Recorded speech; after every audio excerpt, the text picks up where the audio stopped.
কখনো আল্লাহর কাছে কিছু চাইলে দোয়াটা এইভাবে করবেন, আল্লাহ আমাকে একটা ঘর দাও, এটা বললেন না। বলবেন আল্লাহ আমাকে একটা শান্তির ঘর দাও। কারণ ঘর পাইলাম যদি শান্তি না থাকে, সেই ডুপ্লেক্স বাড়ির দাম কি? কখনো সন্তান চাইবেন না, বলবেন আল্লাহ আমাকে একটা নেককার সন্তান দাও। কখনো চাকরি ব্যবসা খুঁজবেন না, বলবেন আল্লাহ আমাকে হালাল রুজি অর্জনের একটা রাস্তা করে দাও। কারণ আপনার যদি সন্তান সন্ত্রাস হয়ে বসে, বাপদাদা 14 গোষ্ঠীর ইজ্জত, এই সন্তান হওয়ার চাইতো। আমি কি বুঝাতে পারছি কথা?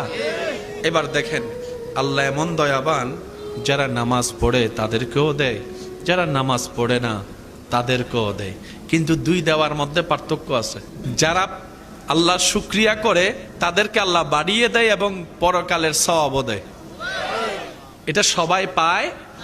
এটা সবাই পায়? তো এমন একজন